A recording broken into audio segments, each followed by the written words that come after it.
Hello and welcome to the TT podcast. This is part 2 with Dr. Gareth Davies. If you've not listened to part 1, make sure you go and do so. Steve, you look like you're ready to say something.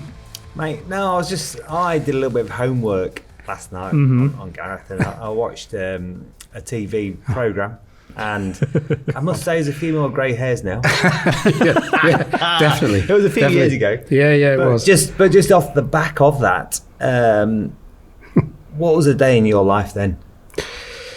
It was quite extraordinary, actually, because, coming from the Isle of Man and training in medicine and then ending up in London and then suddenly being followed by TV cameras following what you were doing just was quite surreal at the time. Sorry, Doctor, what TV series was this? This one was the very original 999. I can't remember who the guy was now that did it. James Burke? Michael Burke. Michael Burke, yeah. So it was the 999 series, and they followed us. So it was very intense because, when you were on call for London, you're basically on call for 10 million people, and the only thing you're going to be tasked to are people who are dying. And that could range from someone who's fallen off a building, someone who's been stabbed in the chest, kid that's been run over by a bus on the way to school, all the way up to a train crash like Paddington Rail disaster. And you never knew until you got in the helicopter. So the bell would go, you'd run to the helicopter, you'd put your helmet on, you'd buckle in, and then the co-pilot would hand you a piece of paper back to us, and then you knew what you were dealing with. And that was it. So you didn't have that much time to get worried about stuff. Big underground fire? No, there was a big King's Cross underground fire was just before I started, but actually when probably the biggest event that we dealt with the 7/7 bombings.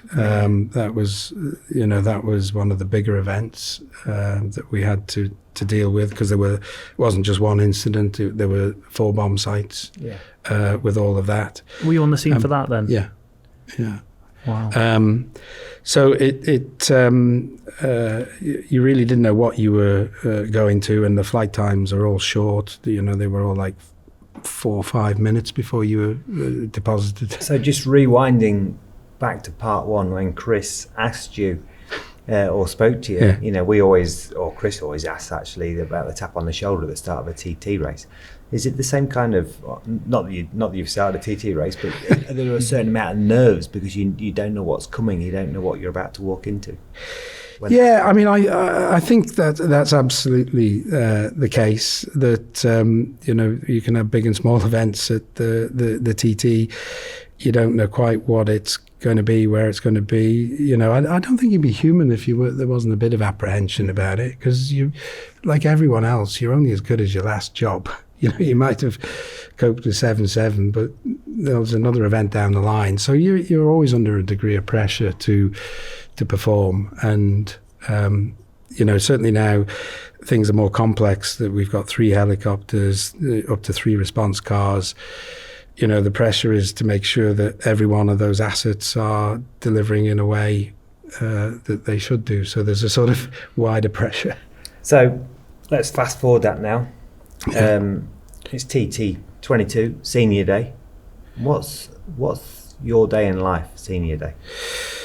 I think like a lot How of early people. does it start? Yeah, well, they all start depressingly early nowadays. It's a long old day, a race day. But I think like a lot of people involved with the racing, it starts a lot earlier than people think. It isn't just when roads close. So certainly for the medical team, we start to gather about 2 hours before roads close, and we will use that time to check the helicopters, check the medical equipment. We will start to do simulations. So how many's in this team? Oh gosh, there's probably about between 40 and 50 doctors, paramedics, technicians, nurses. It's a big team now, and they're all volunteers. They come from all over the UK, from all over the world, and they volunteer. It's very, very special to lead it. We're really proud that they all volunteer, and they're all producing a standard of care that is as good as anywhere else in the world, as good as people get if they're hit by a tube in London or shock trauma in Baltimore. The provision of care at the TT, which I think is probably, I suppose I'm bound to say this, as good or probably the best in the world compared to any other motorsport event. Because actually the pre-hospital care that's delivered in the UK air ambulance system, from which the TT and the Manx Grand Prix were born, I think is recognised as the best in the world. So, it's a very high-performing team. So we do a lot of simulations before the roads are even closed. So if you went up to the hospital, and you'll see plastic mannequins, scattered all over the field where the helicopters are, impaled on roadsides and stuff like this, because we're practicing for the worst case scenario. You probably don't want to hear about it, but that's going on in the hours, and then we move into briefing, and we debrief cases from the previous day and try and establish any learning from it that we can transfer back to Gary and the clerk of the course, if there's anything that we've learned that might prevent something happening again. And then we have a big briefing where with the aviation team, they give us a brief on the weather and stuff like that, and then we run through any alterations to equipment. So it's pretty complex. So like at a briefing meeting, there will be upwards just of that group, about 30 people who are covering the helicopters, cars and ambulances that will move patients from the helipad up, into the hospital. And of course your head is always full of, have we replaced the kit that was used at the crash the previous evening? Is there, has anyone called in sick for any reason? So there's all those logistical problems to sort out. This is go up in the helicopter. Yeah. There are two places, I believe, where you land and wait. Yeah. So hopefully no action. It's incredible, the service provision now. From one helicopter a few years ago, we now are operating 2 helicopters for the riders, and one will be positioned up at Alpine, one will be positioned at Keppel, and then we will actually have 2 response cars that will cover the area from, say, Hilbury to Balagary. Maybe Union Mills, because it's actually quite difficult for the helicopters to land in those areas. So we have response cars that have exactly the same equipment and sort of people that are in the helicopters. So our primary aim is to get to a patient side as quickly as possible. And I think that's what's unique about the healthcare here, is that it is literally measured in seconds and minutes to get to a wounded patient. And actually, that's where the healing begins, because the staff that are there are fully trained in everything that we do in an emergency department. So if the patient needs to be put to sleep and have an anaesthetic, they get that. If they need surgery, they get that. And that's literally within minutes. So we're not just moving people around, they're starting that healing process as quickly as possible. So how does it work? Obviously, you have Gary Thompson, and he was here as a guest a while ago, and his team, 18 people up in the tower. Do they scramble you? Yeah. So there's a system whereby every part of the course has a radio operator, and if there is an incident at a particular corner, there's a button that will be pressed, and that will clear all the other radios and give free speech to that person that's seen something. And Gary and his team will know where that radio is, which sector it is, and they'll be listening in for any radio transmissions. And pretty quickly they'll establish a rider is down, and it's at that point we will think about activating the medical response. So we don't always, because we don't get going straight away because people can sit on those buttons. They can, it is important to establish all the facts, or as many facts as possible.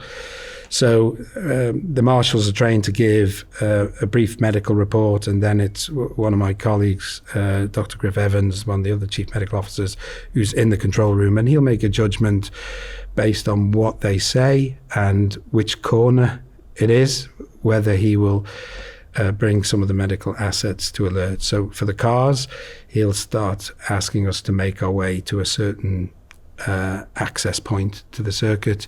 If it's the helicopters, they'll bring one of those to standby, and that means that we will run to the helicopter, we'll buckle in, we'll put our helmets on, flash up the electrics, and get ready to start the engines, because there's a bit of a cycle time to get going.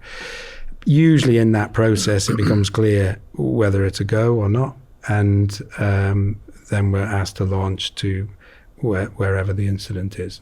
And that, usually we're airborne within a minute or so.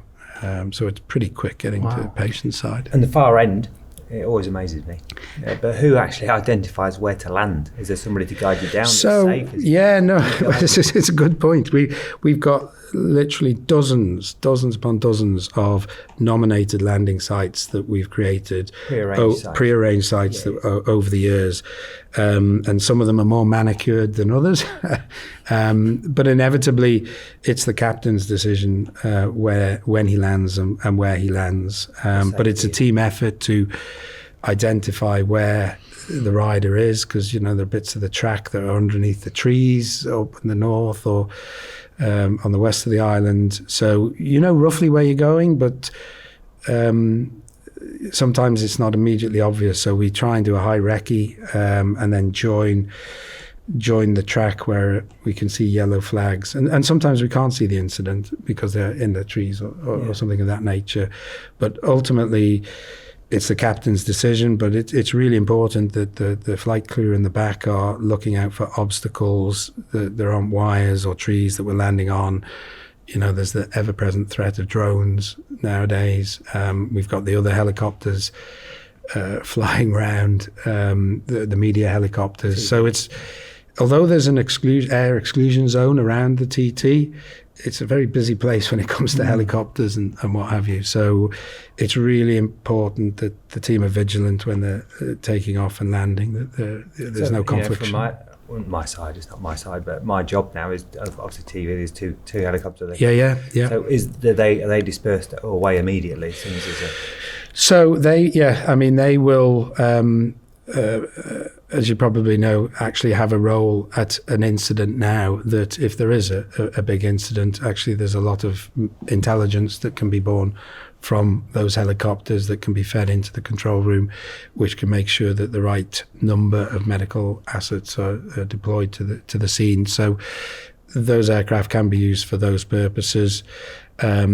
We're very lucky that our aviation team has a lot of dialogue with the air operator in those aircraft, so they're constantly communicating with each other in the air.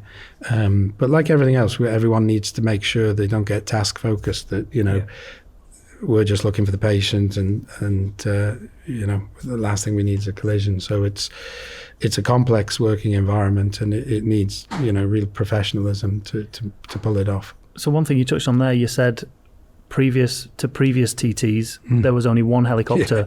Yeah. How have you seen the safety at the TT kind of progress throughout the years?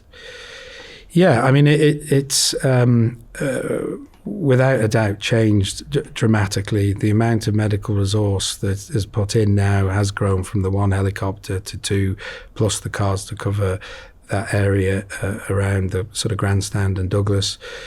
But safety in itself has undergone a dramatic change, and certainly for us that are involved heavily in the TT, I mean, COVID didn't bring very much in the way of good things to the world, but actually it did give us an opportunity to stop and think about the TT and what its place was in life and the racing calendar. And it did, I think Nigel Crennell and Paul Phillips and myself took a long, hard stare at it all and thought, how can we make this safer? Well, we concluded two things, I think. One was that the spectacle of the TT is truly world class. Yeah. And what our job was to do was make everything else world class around the TT. The second thing is that we were like just the custodians of it, that, we had a responsibility to make sure that the TT is here for our children and children's children, that we couldn't just let it drift to a place where it might not exist. Yeah. So that, we did decide that. And actually, we felt that safety and our approach to incident and risk was paramount, and that we needed a system to deal with that risk, and hence this phrase, the SMS, the safety management system that came about, was created. And Nigel Crennell, who's a fighter pilot, but also has a master's in risk management and aviation type issues, and I had a background in that from London, where we were operating the helicopter. You can't just land a helicopter at Piccadilly Circus or send 10 doctors into a terrorist bombing. You need a system to assess risk and deal with risk, to do those things. So actually we both had a background in this stuff to try and create something like that for the TT. And what we were trying to do was make sure that there was we were engineering out all unnecessary risk, and that actually there is a residual risk in racing motorcycles, whether it's on a road circuit such as this or a short circuit.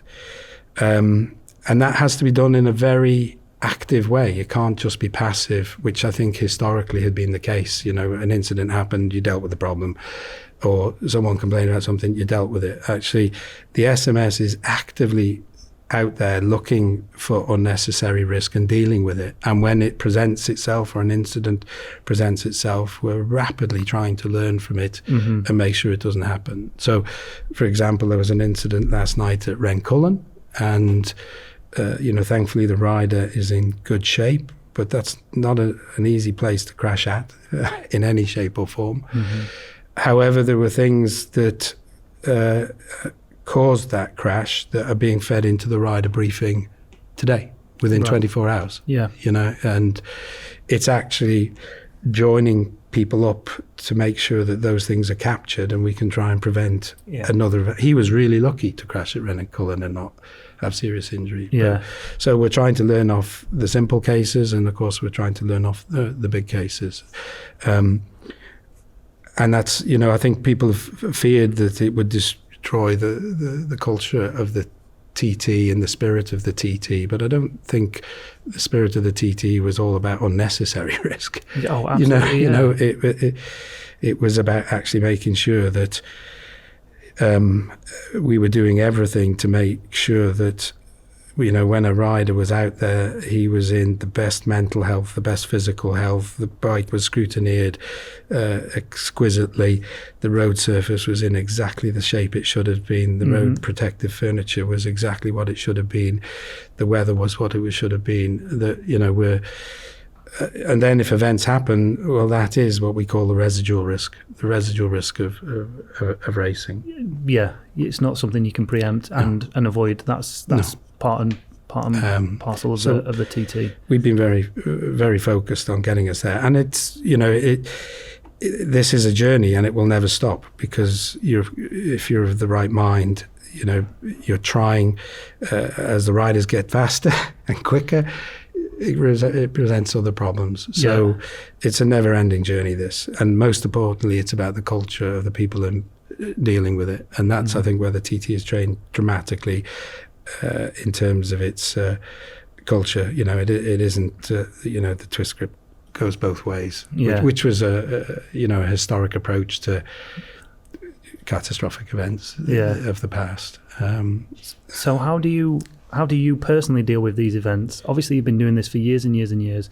You've seen, like you said, you were at the 7/7 bombings. Can you leave this stuff at the roadside once you've done it, or do you? No, I mean, I think there is, it's been a particularly difficult year this year. And I think, genuinely, if it doesn't affect you, if you don't take it home, there's something wrong with you, to be honest. It's,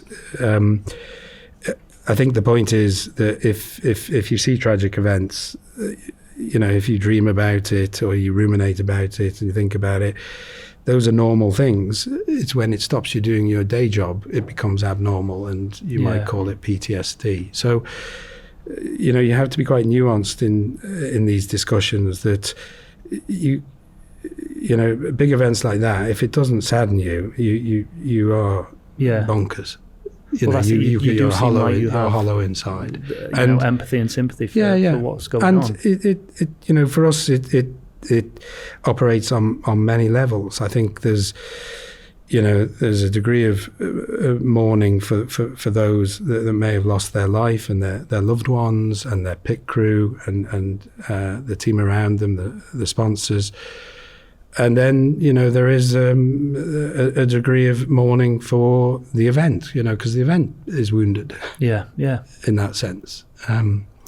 Certainly that's how a lot of us felt this year, that, it was having tried so hard to create an event which was safe. A lot of real quite freakish events happened that caused a lot of tragedy. So, but the most important thing is that we learn from those events and minimise any risks moving forward. But it is. People love all the guys that come and girls that come to support the racing. Love it because they're not just volunteering for it. Actually, they're subsidising it because they're all volunteers, but they pay for their accommodation, they pay for their airfare. So when you see clinicians, they're subsidising the TT in many ways. Basically paying to come to do their job. Paying to come to do. So they love it,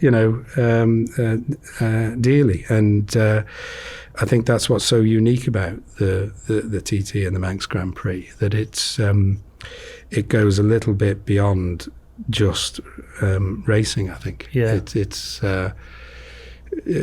certainly we look at it, it's more about the human race and the human species, what it can achieve, what it does achieve. And actually, at the top of it are the riders who have incredible skills, unique skill sets to do what they do. And they have a bravery to do what they do. But actually underneath all of that is this incredible complex web of people trying to support and make that happen. Most of them volunteering, some of them being paid. And it's that statement about, humanity and society that I think the TT is, not just a spectacular race. That's it. I think there's a lot of people that, especially after, like you said, the events of this year, they see those events, they just see hooligans doing stupid stuff on motorbikes. But like you said, there's the races at the top, but then there's everybody underneath making it what it is. But on top of that, you have to deal with a tragedy. That's almost inevitable. But there must be moments when you get to a scene and you do save somebody's life. Oh God, yeah. I mean, it is. That must feel special in some way. I could probably shout out to Ray Maloney, who's a rider that injured himself here a couple of years ago with the most catastrophic injuries where, just to cut a long story short, he dislocated his head off his neck.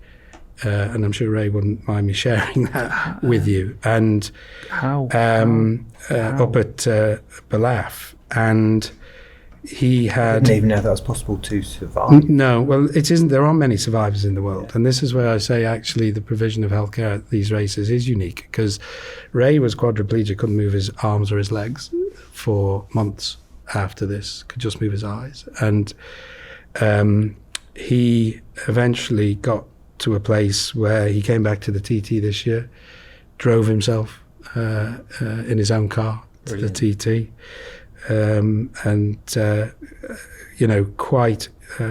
Quite unique that from an injury that in most places is fatal. You know, he has survived that, and he's back here threatening to marshal next year. Well, he was threatening to ride until I said, "You've still got a walking stick." He's a lovely bloke, lovely bloke. But you know, typifies, I think, the TT and the spirit of people who do it and their outlook on life. And it probably doesn't make sense to a lot of people outside of racing. But you know, I think climbing El Capitan in Yosemite Park, a lot of people would look at that and think it's slightly crazy. Or, you know, going off in a rocket somewhere. You can make an argument it's all pretty pointless.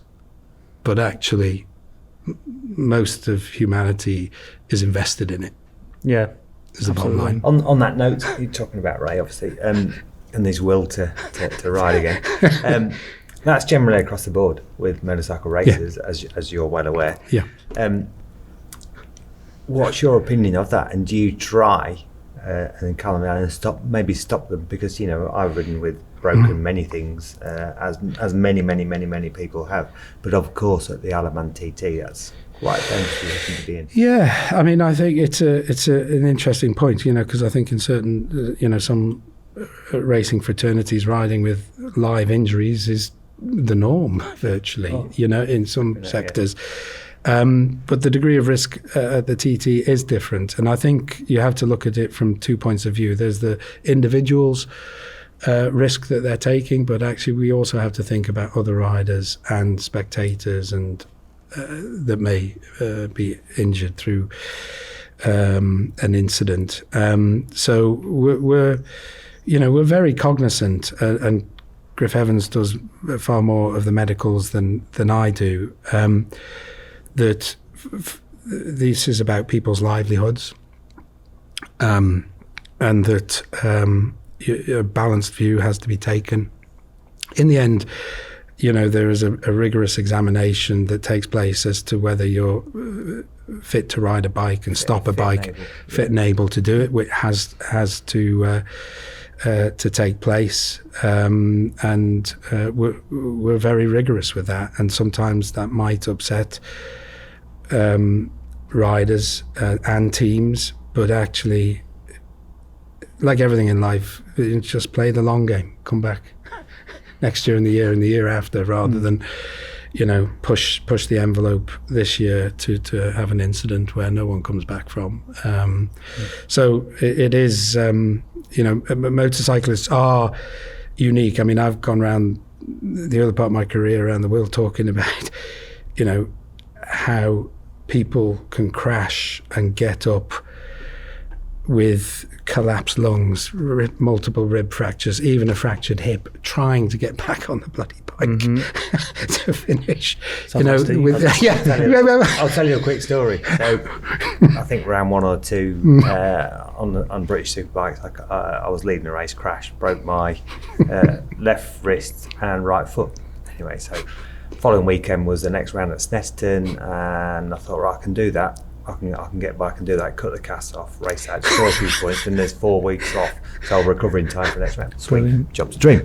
So I got out of Snetterton. There was an issue with the bike actually, and I crashed again at turn 1. So it took me off medical centre. I said, right, we're going to have to send you off. I had a bang on the head as well. You're going to have to send you off to Norwich Hospital. So off I went. And I'm in there, and the specialist came to me and he said, I'm sorry, Mr. Blair, to tell you you've broken your left wrist and your right foot. I said, yeah, I did that last week, mate. I said, is there anything else? Not very happy. No, I bet he wasn't. Yeah, I know. Well, so you're a hardy bunch. I mean, hey, actually, it's not just me. It's all of it. Oh gosh, you know. I'm sure Michael won't mind me saying this. Michael does not like helicopters, and he's a hard man as it is. And you won't get him in a helicopter unless he's unconscious. That's for sure. But actually, it is a difficult place in medicine, because you want to examine people properly. When they've just crashed, they're full of adrenaline and endogenous opiates that flood the body to provide natural pain relief. So people won't feel pain, but we've we've still got to sort of deal with people. I remember an incident at Governor's where Michael crashed, and he was not for going to hospital. That was clear. And on one level, you could say he has capacity to make that decision. On another level, you could say anyone who's racing in the TT doesn't have capacity. But anyway, we did come to an agreement that we would take him in an ambulance to the grandstand. And then what we had to do was get one of the doctors just to follow him around the paddock for half an hour to make sure that he didn't keel over. Just to keep an eye on him, because it's difficult. You know, there's a lot riding on it, and a lot at stake. But you know, still we have to be minded to look after people if they make the wrong decisions for themselves. So I think he was the only rider that's actually taken an ambulance not to the hospital but to the grandstand.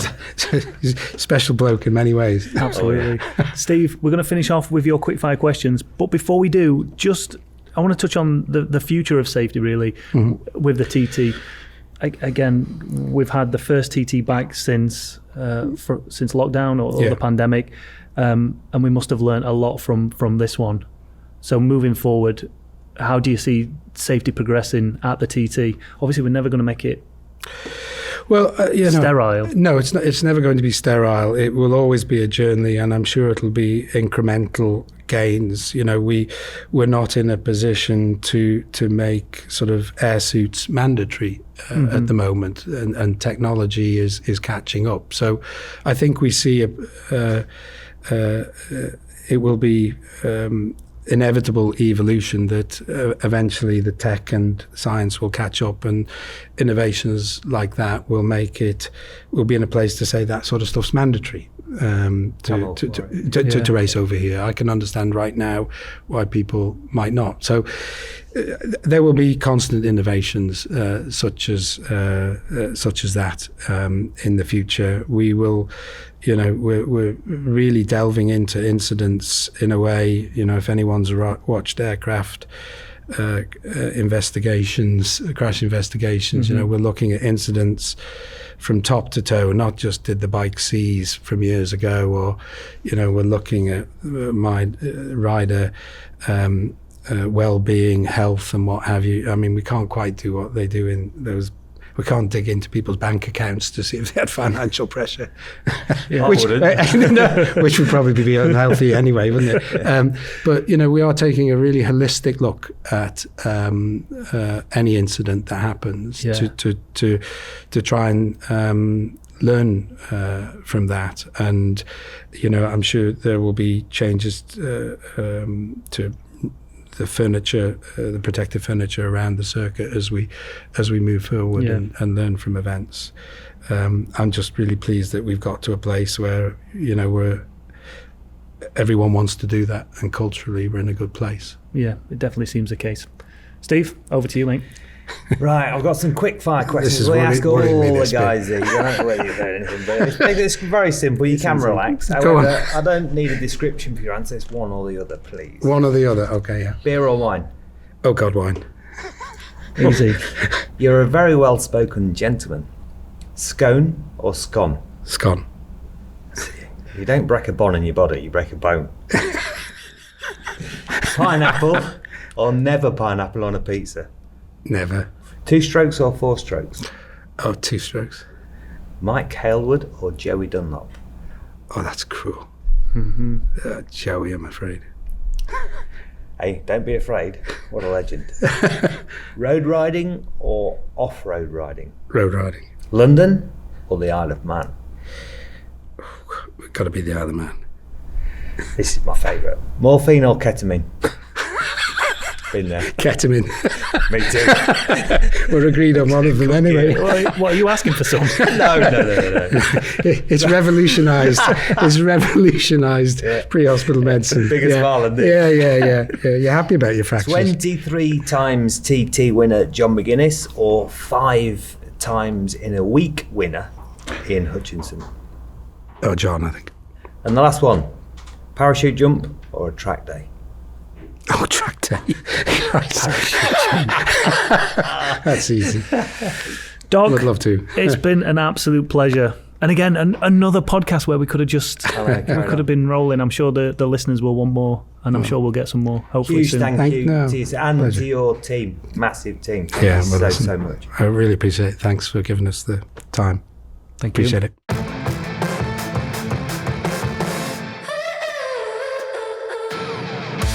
This has been the Dr. Gareth Davies episode of the TT Podcast. If you've enjoyed it, then please hit that subscribe button and leave us a rating and a review wherever you listen to your podcasts. If you watch it on TT Plus, let us know how good Steve looks. He looks phenomenal, especially today. Because you're gorgeous. Thanks, mate. We've plenty more star-studded guests from the world of the TT on their way in this series. And here's a little taste of what you can expect from next week's guest, Ian Locker. So he said there's a guy that goes up the pub tonight, he does a bit of racing, and I had a chat with him. He said I'll lend you some leathers, but I'll never forget what he said. He said I'll give you the address of the ECU to get your licence. I'll tell you now, he said, it's like a bug, you won't get rid of it once you start. And he was correct. Oh yeah. So 40 years later, here I am. That episode will be out next week. Don't forget, head over to iomttracers.com for your fix of TT news and features. And of course, we're across all the usual socials from Twitter to Instagram, TikTok to Facebook. We are at TT Racers Official. Steve, as ever, thank you, mate. Thanks, buddy. Thanks for listening.